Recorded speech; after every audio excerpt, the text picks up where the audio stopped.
हरे कृष्ण. श्री प्रयोजन अधिदेव प्रणाम. श्लोक वाचूया.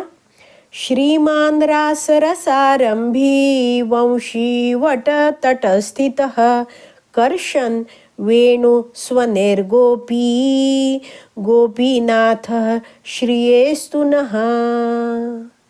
शब्द जाणून घेऊया. श्रीमान, श्रीमान म्हणजे सर्वात सुंदर. रास म्हणजे रास नृत्य. रस म्हणजे रस आणि आरंभी म्हणजे सुरुवात करणारे, आरंभ करणारे. तर भगवंतांना इथे प्रार्थना केली जाते आहे. त्यात म्हटलं जातं आहे श्रीमान रास रसारंभी. तर भगवंता, हा जो अतिशय सुंदर असं जे रास नृत्य आहे, रास रसाचा तुम्ही आरंभ करणारे आहात. पुढे म्हटलं आहे वंशी वट तटस्थितः. वंशी वट, तर वंशी वट नावाचा वृंदावनात वटवृक्ष आहे. तट म्हणजे काय, त्याच्या जवळ. स्थितः म्हणजे उभे असलेले आहात. कर्षण, कर्षण म्हणजे काय, आकर्षित करून घेणे. वेणू म्हणजे वेणूने. स्वनेर, स्वनेर म्हणजे काय, त्या स्वरांनी. वेणू स्वनेर म्हणजे काय, वेणूच्या बासरीच्या स्वरांनी, ध्वनीने असं. गोपीही, गोपीही म्हणजे काय, अनेक साऱ्या गोपी. गोपीनाथ म्हणजे काय, गोपींचे स्वामी भगवान गोपीनाथ. पुढचा शब्द आहे श्रियेस्तु नहा. तर श्रिये म्हणजे काय, वरदान, कल्याण. अस्तु म्हणजे होवो, राहो. आणि नहा, नहा म्हणजे काय, आमच्यावर. तर ह्याचा पूर्ण अर्थ असा आहे की हे भगवंता, तुमचा वरदहस्त आमच्यावर राहो, सदैव राहो.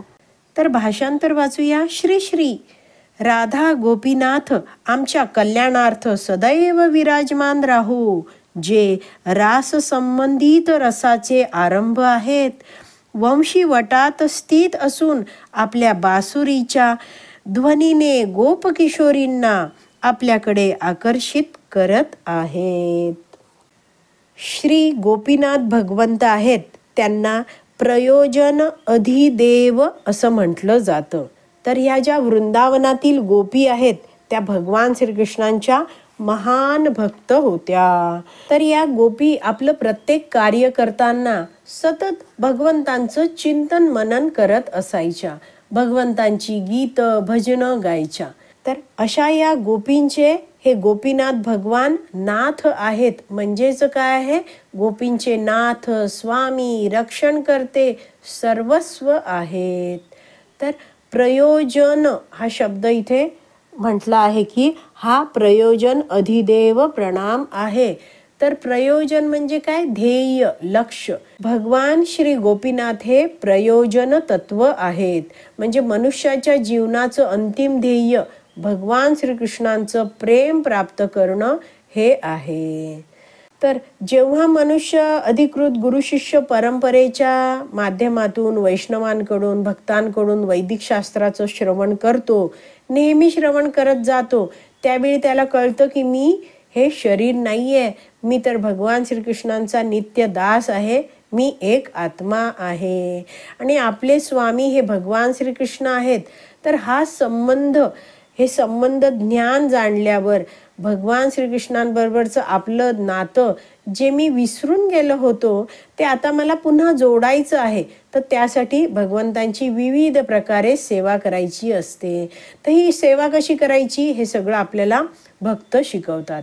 जसं प्रवास सुरू करण्याच्या वेळी आपण कुठे जायचं हे निश्चित असतं, तसंच भक्ती मार्गातील आपण हा जो प्रवास सुरू केला आहे, त्याचं अंतिम लक्ष भगवान श्रीकृष्णांचं प्रेम प्राप्त करणं हे असतं.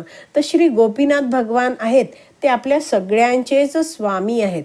आणि आपण ही जी भक्ती करतो आहोत, तर त्याद्वारे आपण भगवान श्री गोपीनाथांना, श्रीकृष्णांना प्राप्त करू, त्यांचं प्रेम प्राप्त करू. तर प्रयोजन आचार्य श्रील रघुनाथ दास गोस्वामी आहेत.